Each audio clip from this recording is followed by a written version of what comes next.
Hello guys, once again welcome back in my YouTube channel.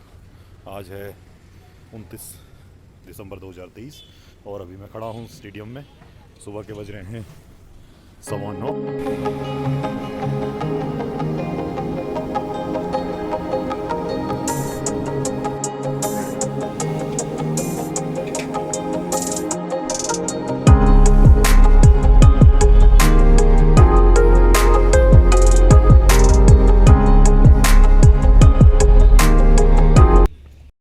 अभी कुछ देर पश्चात यहाँ पर पुरस्कार वितरण होगा।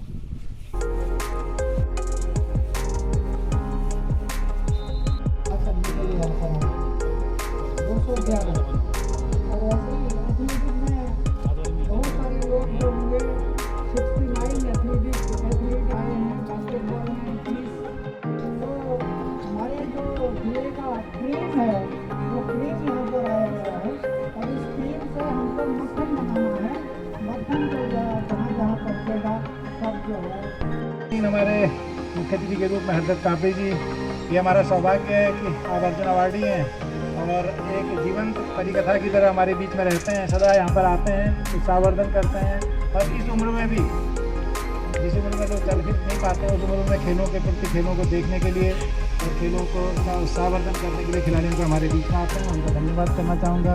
प्रोफेसर जीत सिंह जाला जी, जो वैसे तो इकोनॉमिक्स का सब्जेक्ट रहा है, लेकिन खेलों में आपकी बहुत अधिक रुचि रही है और अनेकों खिलाड़ियों को आपने राष्ट्रीय अंतर्राष्ट्रीय स्तर में पहुँचाया है। मैं आपका धन्यवाद करना चाहूँगा। इसके हैं और लगातार विभिन्न माध्यमों से आप नई पीढ़ी को प्रोत्साहित करते रहते हैं। हमारे बीच में रावत सर बैठे हुए हैं और मंचर सिंह, जितने भी हमारे कोचेज यहाँ पर बैठे हैं, सब अपने अपनी विधा के प्रमुख लोग हैं। आप सभी लोग सौभाग्यशाली हैं क्योंकि पिथौरागढ़ में जहाँ के खेल का बहुत ही ज़बरदस्त वातावरण है, इसमें आप लोगों को खेलने का मौका मिलता है। मेरी शुभकामनाएं हैं। मैं केवल इतना सी बात कहना चाहूँगा, फल जो है अवश्य मिलेगा। जैसे अभ्यास करने से करत करत अभ्यास के जड़ मत होत सुजान रसती आवत जात की सिल माने पत्थर। उन्होंने बताया रस्सी जब खींचते रहते हैं, रस्सी लगातार पत्थर में, तो पत्थर को भी वो काटने लग जाती है। आखिर क्या कहा कि क्या। थैंक यू सर, आपने मुझे मौका दिया बच्चों के सामने बोलने का।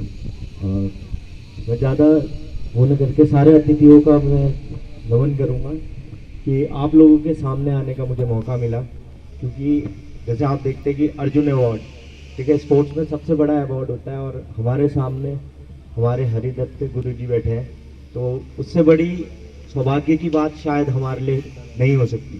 क्योंकि होता क्या है कि हमारा एक जीवन में लक्ष्य होता है जिसको भेजने के लिए हम काम करते हैं। जैसे हम लोग स्पोर्ट्स वाले हैं तो हमारा एक ड्रीम होता है कि वो अवार्ड हमें मिले, ठीक है, लेकिन कब मिलेगा ये नहीं पता। क्योंकि जैसे गुरुजी ने बताया ना कि अगर हम, और रही बात एवरेस्ट की, तो उसकी हाइट 8848.86 लगभग एवरेज 50 उसको बोल लिया गया है ऑफिशियली 2020 के बाद। 2020 से पहले वो 8848 मीटर ही हुआ करती थी, ठीक है। तो मैंने एवरेज चढ़ा था, कौन सी वाली में चढ़ा था किसी को पता है?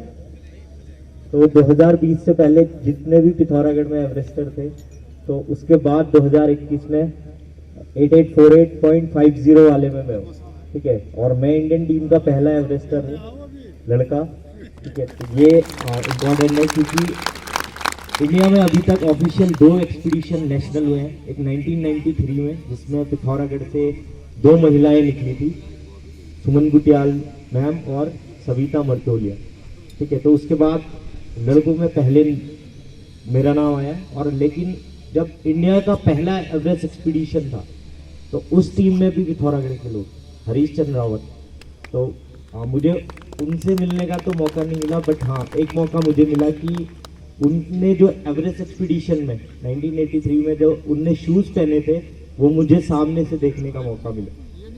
तो हमेशा मैं वही बोलूँगा कि आप अपने ड्रीम को सेट करो, क्योंकि अगर हम अपना ड्रीम सेट करते हैं ना, अगर हम स्पोर्ट्स में आए, और होता है स्पोर्ट्स में क्या होता है, हार और जीत, ठीक है, तो हम हमेशा जीतने के लिए खेलते हैं ना। तो मैं बोलता हूँ आप जीतने के लिए खेल मत खेलो, आप उसको पूरा करने के लिए खेलो। जैसे एथलीट में होता है ना, दौड़ते हैं, कितने दौड़ते हैं एक साथ, 40-50 लोग भी दौड़ते हैं, ठीक है। तो निकलता तो एक फर्स्ट सेकंड थर्ड ही है ना, लेकिन आप जिस दिन उसको फिनिश करोगे उस दिन आपको खुद से सेटिस्फेक्शन होगा कि मैंने वो लक्ष्य पूरा किया। और जिस दिन आप उसको अच्छे से करोगे, पूरी जी जान उसमें लगा दोगे, तो आपके हाथ में मेडल होगा।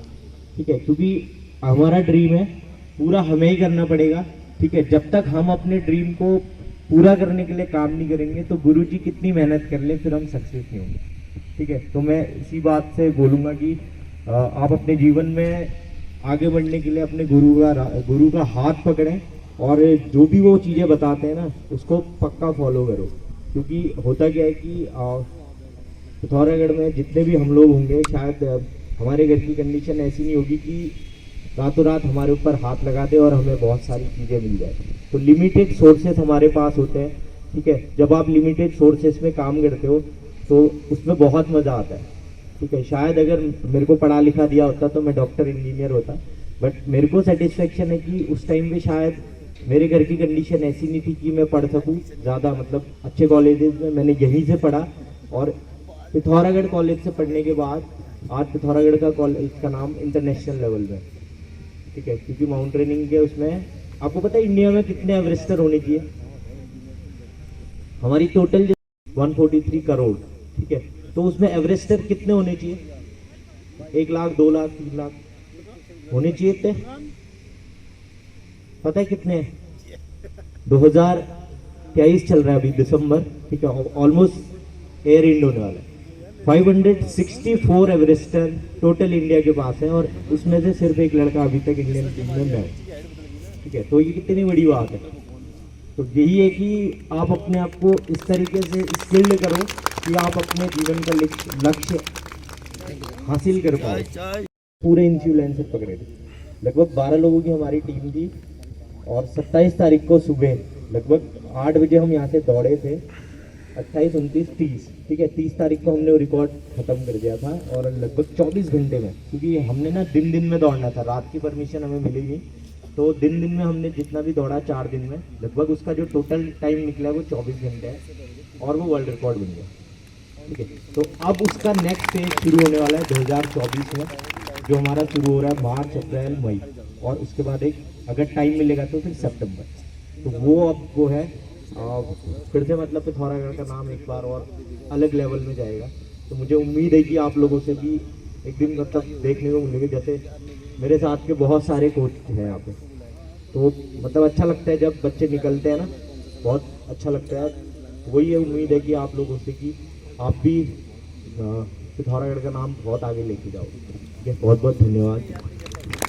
पैरों से नापेंगे, लेकिन कोई सुविधा नहीं थी तो नहीं कर पाए, क्योंकि उस समय ऐसा नहीं था। आज खिलाड़ियों के लिए बहुत सुविधा है हमारे बीच में, मुझे बड़ी खुशी होती है। देखिए, आज पहले एथलेटिक्स, फुटबॉल, इन चीजों में हमारे वहां संख्याएं बहुत ज्यादा होती थी। ढूंढ के हमको बास्केटबॉल, वॉलीबॉल, फिर बैडमिंटन टीटी में तो बिल्कुल नहीं, कोई मिलता ही नहीं था। और आज मैं ये देख रहा हूं कि आप देखिए, एथलेटिक्स में हमारे 69 बच्चे यहाँ पर प्रतिभाग कर रहे हैं, और बास्केटबॉल में 70 बच्चे आज इनमें प्रतिभाग किया।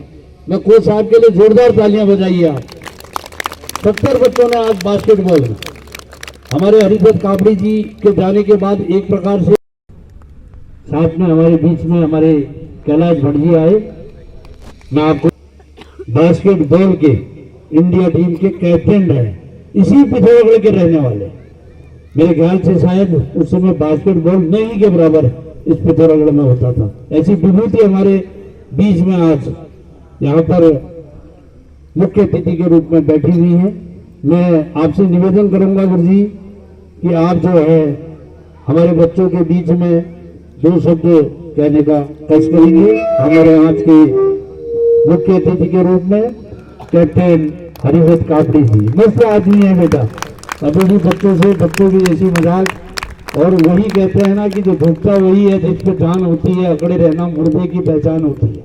आज भी हर चीज को अभी हमेशा नीचे ही रहते हैं, फलदार पेड़ जो होता है हमेशा झुका होता है। ऐसा व्यक्तित्व आज हमारे बीच में यहाँ पर मुख्य अतिथि के रूप में है। ये हमारे लिए एक प्रेरणा स्रोत है। मैं निवेदन करूंगा अपने मुख्य अतिथि कैप्टन हरिदत्त कापड़ी जी से कि इन बच्चों के कान में भी कोई ऐसी भूख मार दीजिए सर, कि ताकि ये भी हमारे इस पिथौरागढ़ का नाम रोशन करे। धन्यवाद गौर जी। आदरणीय आज के विशेष हमारे गुरु जी ग्याला जी, जो कि सब कुछ खत्म होने के बाद भी आज खेल विभाग से जुड़े रहते हैं। आदरणीय हमारे ओलंपिक एथलेटिक के सचिव आदरणीय पंजी, बैडमिंटन कोच हमारे रावत जी, और जिनकी तारीफ सभी कर चुके हैं हमारे भट्ट जी, कैलाश भट्ट जी, जिन्होंने कि बैडमिंटन के ऊपर सब कुछ निमंत्रण कर रखा है, और जितने भी कोच हैं हमारे कृष्णाल जी। अब कृष्णाल जी के बारे में तो मैं क्या कहूँ, कृष्णाल जी जहाँ पहुँचे हैं उससे ऊपर आकाश ही है बेटा, और कुछ नहीं है। अब इससे ज़्यादा महान भूमिका क्या होती है आप बताइए आप, उसके आगे ऊपर कुछ नहीं है, आगाज है। तो इनको मैं बहुत बहुत बधाई देना चाहता हूँ। ऐसे महान विभूतियाँ हमारे सामने हैं आज। और हमारे सतीश बाबू, जिन्होंने बास्केटबॉल खेल को अभी जगाया है, बास्केटबॉल खेल यहाँ सो गया था, उसको हमारे सतीश बाबू ने जगाया और अच्छा, बहुत अच्छा कर रहे हैं। आज मैंने देखा, अब मेरी वो स्थिति तो है नहीं कि हमेशा आके देखूं। और बच्चों, आपको हमारी बहुत बहुत शुभकामनाएं। जिस चीज़ के पीछे आप लगे हैं उसमें आप जरूर सफल होंगे। खासकर ये एथलेटिक में एससी बच्चों का एथलेटिक चैंपियनशिप हुआ, इनसे भी मैं अनुरोध करता हूँ, आप जाके सोइए नहीं, अपने और साथियों को जगाइए ताकि वो खेल मैदान में आए। और आपके सामने मैं इस एज में खड़ा हूँ, क्यों खड़ा हूँ, कैसे खड़ा हूँ, कि आपकी तरह ही मैं दौड़ता था इसलिए खड़ा हूँ। हमारे साथ के आगे बहुत ऊपर चले गए, उसका एक ही है, जब आप दौड़ेंगे, भागेंगे, खेल करेंगे तो आपका शरीर तंदुरुस्त रहेगा और आपको हर चीज में फायदा होगा। ये ना समझिए आप कि हमको इसमें फायदा नहीं हुआ, हम इसको नहीं कर पाए, ऐसा कुछ नहीं है। जहां आप ये पसीना जो आप बहा रहे हैं, ये आपके जीवन में कहीं न कहीं काम आएगा, भले आप स्पोर्ट्स में सक्सेस न हो, उसके अलावा भी आपको ये कहीं न कहीं फायदा होगा। और दूसरी बात, भाग्यवान, आप इतने भाग्यवान हैं गुरु, आपको तो महान भूमित गुरु जी मिले हैं, बहुत भाग्यशाली बेटा। हमने तो कुछ देखा ही नहीं, हम तो गुरु जी को जानते ही नहीं थे। हमने जो आज बास्केटबॉल की बात कर रहा हूं मैं, ये फाइबर ग्लास बोर्ड क्या होता है, ये हमने तो बाहर जाके देखा है। यहाँ तो लकड़ी के फट्टे होते थे जिसमें हम खेलते थे। ये रबड़ बॉल हमने बाहर जाके देखी है, यहाँ चमड़े की बॉल होती, वो स्थिति थी हमारे समय। और हमने, मैं यही सोचता हूँ कि जो हमने खेल कूल खेले हैं वो ताकत से खेले हैं, लेकिन अभी टेक्निक आ गई है। आपको ये फायदा उठाना है गुरु जी लोगों से। अगर इसमें भी अगर आप लोग फायदा नहीं उठाएंगे तो आप, मैं यही सोचूंगा कि आप लोगों की कमी है। और ये पूरी गुरुजी देखिए अपना पूरा टाइम लगाते हैं, सरकार ने सुविधाएं दे रखी हैं और आते हैं। आपको दूसरी बात, खेल के बीच में बेटा अनुशासन रहना बहुत जरूरी है। अनुशासन के साथ गेम में रहिए आप।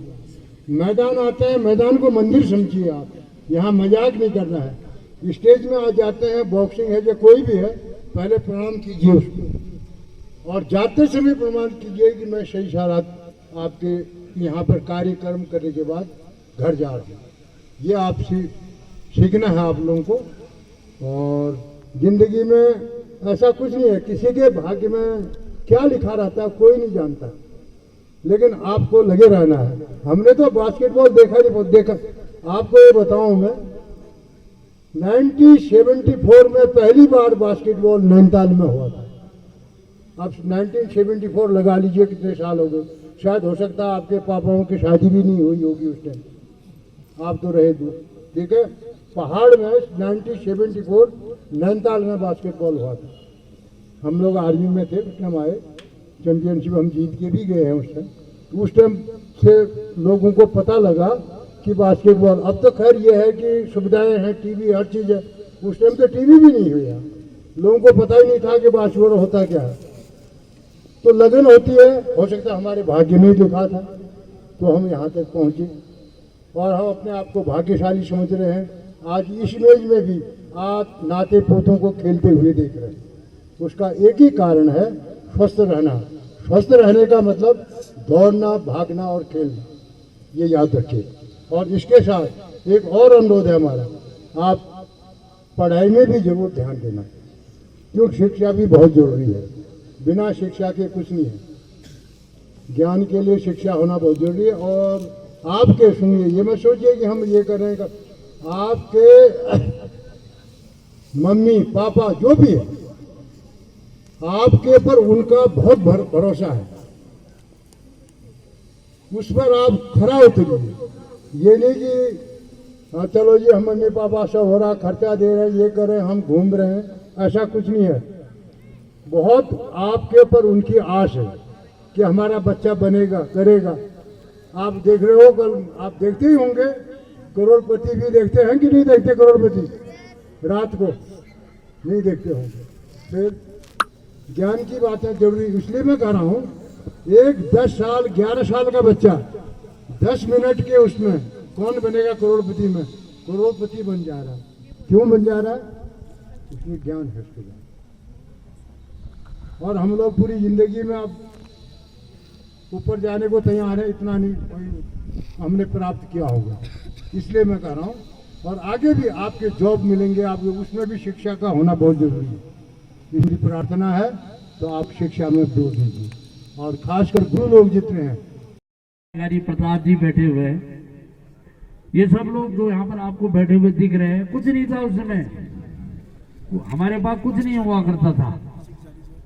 कोई बॉक्सिंग का है, कभी ग्लव्स नहीं देखे, कोई बैडमिंटन के हैं, कभी रैकेट नहीं देखा। समझ गए आप लोग? कभी कुछ नहीं मिलता था। हफ्ते में मेरे ख्याल से एक दिन कभी दूध कभी मिल गया तो मिल गया, था ही नहीं। इसलिए आप देखिए, आप लोगों के लिए सारी सुविधाएं, और कोचेज जैसे हमें कोच नहीं मिलते थे, जो बाहर से सीख के लाता था वो हमें सिखाता था। अंडर 17 200 मीटर दौड़ ओम गुरफात किया है। तालियां तो बजाओ, बजाते रहो। 200 मीटर में उदितांश DT8 के द्वितीय स्थान, और चंद्र प्रकाश झारचोला के तृतीय स्थान। 3000 मीटर दौड़, ये मेरे ख्याल से अंडर 17 की सबसे बड़ी दौड़ थी। इसमें मेरी नाक के संदीप कुमार प्रथम, बहुत अच्छा बेटा। DT8 के रोशन कुमार ने द्वितीय स्थान प्राप्त किया। DT8 के तरुण तृतीय स्थान लिया है। आ जाओ।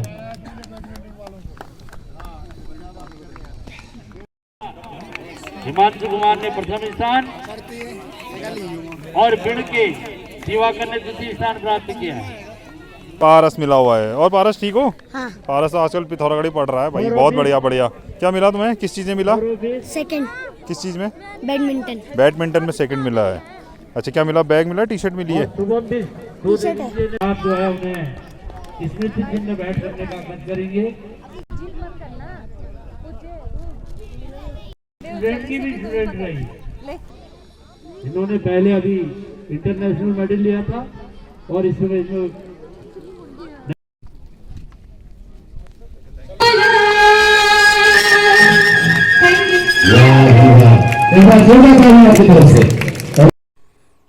गाइज, तो अभी शाम हो गई है और आप देख सकते हैं मून, और इसी के साथ में मैं ब्लॉग को एंड कर रहा हूँ। ब्लॉग कैसा लगा? अच्छा लगा तो लाइक करें, चैनल पर नए हैं तो सब्सक्राइब करें। मिलते हैं गाइज किसी नेक्स्ट वीडियो में।